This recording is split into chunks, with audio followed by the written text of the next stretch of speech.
नमस्कार दर्शकों, आप सभी का स्वागत हमारे YouTube चैनल श्री विद्या ज्योतिष पर। और आप सभी को सादर प्रणाम। आप सभी के लिए हम बेहद ही खास जानकारी को लेकर आप सभी के मध्यस्थ आज पुनः एक नए विषय के साथ में उपस्थित हैं।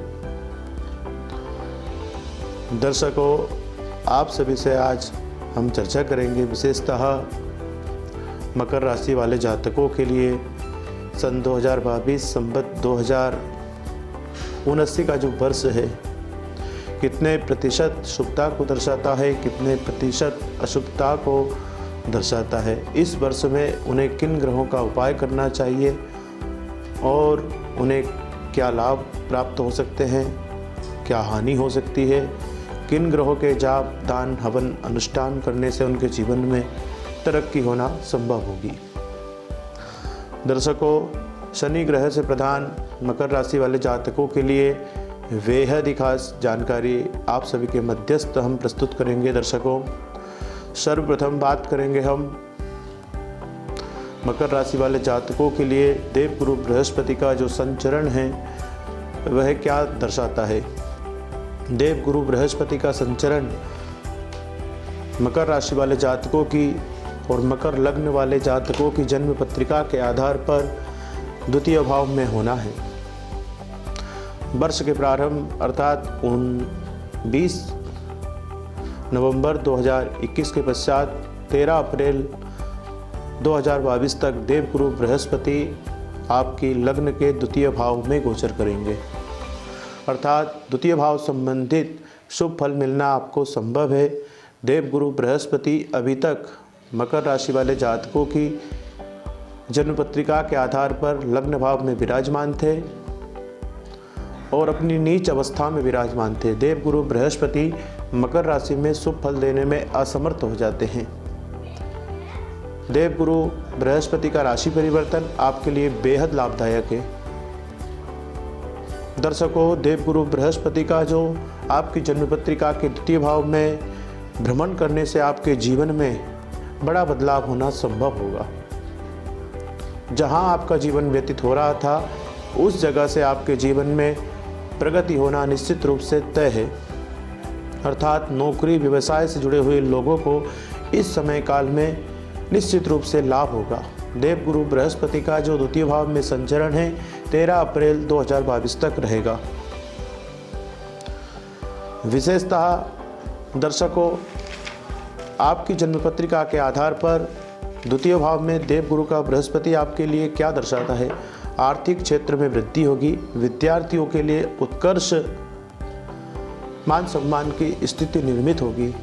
जो भी मकर राशि वाले जातक शिक्षा से जुड़े हुए हैं और शिक्षा क्षेत्र में लाभ अर्जित करना चाहते हैं, सफलता प्राप्त करना चाहते हैं, उनके लिए भी यह समय काल बेहद ही शुभ स्थिति को दर्शाता है। संतान सुख के योग निर्मित होंगे और आपके जो मित्र हैं उनसे कई प्रकार के लाभ होने की संभावनाएं भी आपको निर्मित होगी। अशुभ फल भी प्राप्त हो सकते हैं। दर्शकों, अशुभ फल में आपके कार्य में अवरोध उत्पन्न हो सकता है। अर्थात आपको अपयश मान सम्मान में हानि भी पहुंच सकती है इस समय काल में।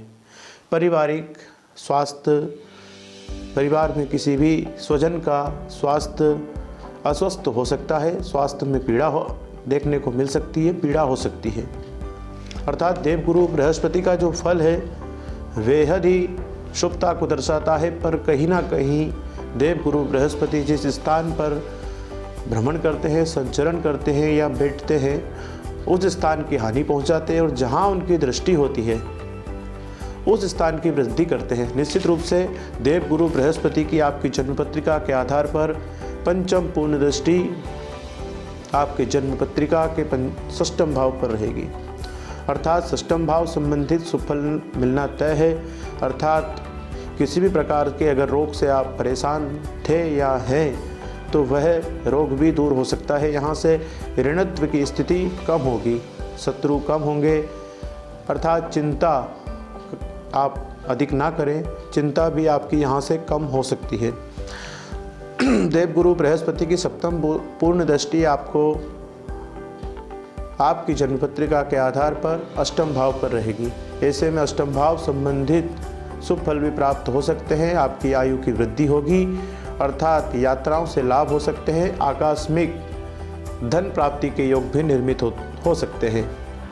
और देवगुरु बृहस्पति की नवम पूर्ण दृष्टि आपकी जन्म पत्रिका के आधार पर दसम भाव पर रहेगी 13 अप्रैल 2022 तक। दसम भाव संबंधित कार्य, अगर आप राजकीय कार्य से जुड़े हुए हैं, सरकारी कार्य में सफलता प्राप्त करना चाहते हैं, तो यह समय आपके लिए बेहद ही लाभदायक होगा।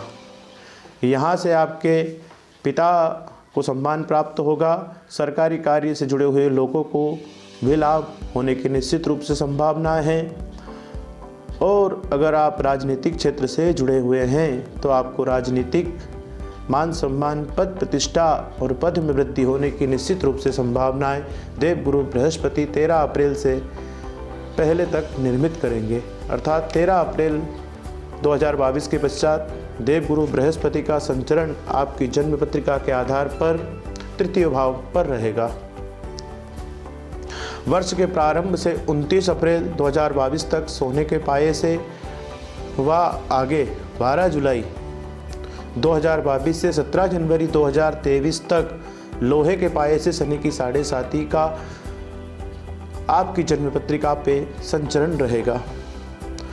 और द्वितीय जो संचरण होगा आपके पैर पर होगा। ढैया का जो प्रथम संचरण है वह सिर, हृदय और पैर 3 स्थान बताए गए हैं, तो द्वितीय संचरण हृदय पर होगा और तृतीय संचरण आपकी जन्म पत्रिका के आधार पर कुछ समय के लिए 29 अप्रैल से 12 जुलाई तक तृतीय स्थान की स्थिति में निर्मित करते हुए शनि ग्रह आपके पैर पर 7.5 का प्रभाव रहेगा।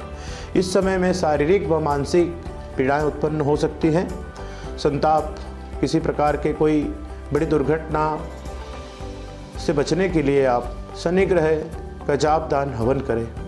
शनि ग्रह की 7.5 का जो प्रभाव रहता है अपने आप में ही शुभ फल को नहीं दर्शाता है। शनि ग्रह के जाप दान हवन करने से बेहद ही शुभ फल प्राप्त आपको होगा।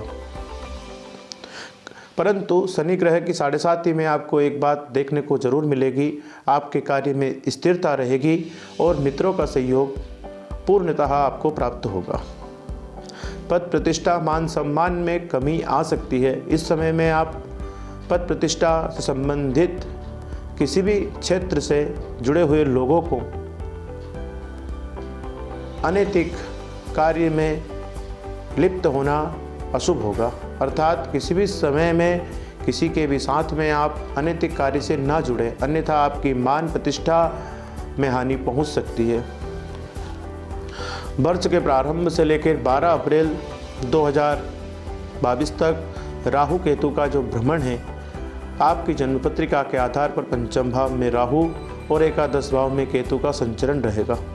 यह श्रेष्ठ फलदायक होंगे, भौतिक सुखों में वृद्धि करेंगे। आकस्मिक धन लाभ के भी योग निर्मित होते हैं, अर्थात आपके कार्य में वृद्धि होगी। भाग्योदय धन प्राप्ति के योग भी राहु केतु के माध्यम से बनेंगे। संतान सुख प्राप्त होना संभव और विशेषतः शिक्षा में अवरोध होने की स्थिति उत्पन्न हो सकती है। राहु केतु शनि गुरु का जो फल होता है पूरे वर्ष के लिए देखा जाता है, अर्थात शिक्षा से अवरोध हो, आपकी जन्मपत्रिका के आधार पर शिक्षा में अवरोध उत्पन्न हो सकता है। और शेयर मार्केट से जुड़े हुए, वायदा बाजार से जुड़े हुए लोगों के लिए यह समय सावधानी पूर्वक व्यवसाय करने के लिए रहेगा। इस समय में आप सावधानी रखें, अर्थात अपने व्यवसाय में आपको सोच समझकर इन्वेस्ट करना बेहद लाभदायक होगा। मित्रों से सावधान रहे, मित्र के द्वारा भी कहीं ना कहीं आपको हानि पहुंच सकती है। प्रेम संबंध में भी आपको कहीं ना कहीं मतभेद देखने को प्राप्त हो सकते हैं। दिनांक 13 अप्रैल 2022 से 22 अप्रैल 2023 तक स्वराशिगत देवगुरु बृहस्पति आपकी जन्मपत्रिका के आधार पर तृतीय भाव में संचरण करेंगे। ऐसी स्थिति में संतति सुख, व्यापार में परिश्रम पूर्वक सफलता प्राप्त होने के योग बनेंगे। स्थान परिवर्तन के योग निश्चित रूप से जिस कार्य से जुड़े हुए हैं, जिस नौकरी में आप जुड़े हुए हैं, यहाँ से आपकी तरक्की होगी और आपका स्थान परिवर्तन होना निश्चित रूप से तय होगा। कुटुंब में क्लेश, आपके कुटुंब में आपके पारिवारिक मतभेद उत्पन्न हो सकते हैं। स्वास्थ्य संबंधी समस्याओं का भी आपको बेहद ज़रूरी होगा ध्यान रखना। स्वास्थ्य की स्थिति भी अस्वस्थ निर्मित हो सकती है, अर्थात पति पत्नी में मतभेद हो सकते हैं। साझेदारी से जुड़े हुए लोगों के लिए आपको कहीं ना कहीं साझेदारी टूटने की स्थिति भी निर्मित हो सकती है, सावधानी रखें। सर्वप्रथम आपको अपनी वाणी पर संयम रखना बेहद जरूरी होगा। मकर राशि वाले जातकों के लिए वाणी पर संयम रखें, यह आपके लिए बेहद जरूरी है। आपकी वाणी से आपके कार्य का नुकसान भी हो सकता है और आपकी वाणी के माध्यम से आपके जीवन में तरक्की भी हो सकती है। राहु का पंचम भाव में गोचर आपको यहाँ से स्थिति कुछ कार्यों में शुभ भी दर्शाता है और कुछ कार्यों में अशुभता की स्थिति को भी निर्मित करता है। अर्थात दर्शकों, इस समय काल में आपको अपनी वाणी पर संयम रखना है, बुद्धि विवेक के साथ में कार्य करना है, सफलता प्राप्त करनी है। कुटुंब में किसी भी से विवाद ना करें, अर्थात भोजन आपको नियमित करना अतिश्रेष्ठ होगा, अर्थात अधिक रसास्वादन का आप किसी भी प्रकार से रस से जुड़ी हुई चीज़ अर्थात शुगर शक्कर से जुड़ी हुई चीज़ का सेवन नहीं करें, कम से कम करें। तेल इत्यादि का सेवन भी कम करें, अर्थात आपके उदर में रोग उत्पन्न हो सकता है। राहु केतु शनि देवगुरु बृहस्पति की स्थिति आपकी जन्मपत्रिका के आधार पर पूर्णता शुभता को नहीं दर्शाती है। शनि की 7.5 का वर्तमान की स्थिति में आपकी राशि पर प्रभाव बना हुआ है। राहु केतु का संचरण 12 अप्रैल के पश्चात आपको शुभ नहीं है, अर्थात 12 अप्रैल के पश्चात राहु चतुर्थ भाव में और केतु दशम भाव में संचरण करेंगे। ऐसे में आपको जमीन, भवन, भूमि तथा नौकर चाकर, सुख दुख अर्थात भौतिक सुख में कमी देखने को प्राप्त हो सकती है। माता पिता के स्वास्थ्य में भी अस्वस्थता हो सकती है। पति पत्नी के संबंध में भी मतभेद हो सकता है। साझेदारी से जुड़े हुए लोगों के लिए साझेदारी में भी यहाँ से टूटने की स्थिति निर्मित हो सकती है। प्रेम संबंध में रुकावट आ सकती है, अर्थात आपको सावधान रहना, ग्रहों का उपाय करते रहना बेहद लाभदायक होगा। दर्शकों, आगे हम बात करेंगे 16 जनवरी से 7 अप्रैल 2022 तक मंगल ग्रह आपकी पत्रिका के आधार स्तंभ को मानकर हम यहाँ से मंगल ग्रह का फल निर्मित करते हैं। दर्शकों, मंगल ग्रह आपकी जन्म पत्रिका में 16 जनवरी से 7 अप्रैल तक शुभता को नहीं दर्शाते हैं। ऐसी स्थिति में आप भूमि भवन से जुड़े हुए कार्य सावधानी पूर्वक करें, अर्थात अपने आपके ऊपर नियंत्रण रखें, अधिक गुस्सा ना करें इस समय में, इससे आपको नुकसान हो सकता है। वाणी पर संयम रखें। आगे की स्थिति दर्शकों हम बता देना चाहते हैं आपको। मंगल ग्रह की स्थिति बेहद ही निराशाजनक स्थिति इस समय काल में रहेगी। इस समय में आप सावधान रहें। ग्रह क्लेश माता पिता को कष्ट भी हो सकता है मंगल ग्रह के प्रभाव से, अर्थात आपको वर्ष के प्रारंभ में देवगुरु बृहस्पति की पूजन करना, वर्ष के मध्य में शनि ग्रह का जाप दान हवन करना और वर्ष के अंत में आपको राहु केतु की पूजन करना बेहद लाभदायक होगा। दर्शकों, आगे 27 जून 2022 से 16 अक्टूबर 2022 तक की स्थिति में भी मंगल शुभ स्थिति में नहीं दर्शाते हैं आपकी जन्म पत्रिका के आधार पर। इस समय में भी आपको मंगल ग्रह का जाप दान पुण्य करना बेहद लाभदायक होगा, अर्थात पूरे वर्ष का हमने यहाँ से ग्रहों की स्थिति के आधार पर पूरे वर्ष का फल आपके सामने वृतांत करा। दर्शकों, तो आप सभी से मकर राशि वाले जातकों से हमारा निवेदन है, कुछ ग्रहों का दान करना, कुछ ग्रहों का उपाय करना, यह आपके लिए बेहद लाभदायक होगा। शुभता और अशुभता दोनों को ही ये वर्ष आपके लिए दर्शाता है।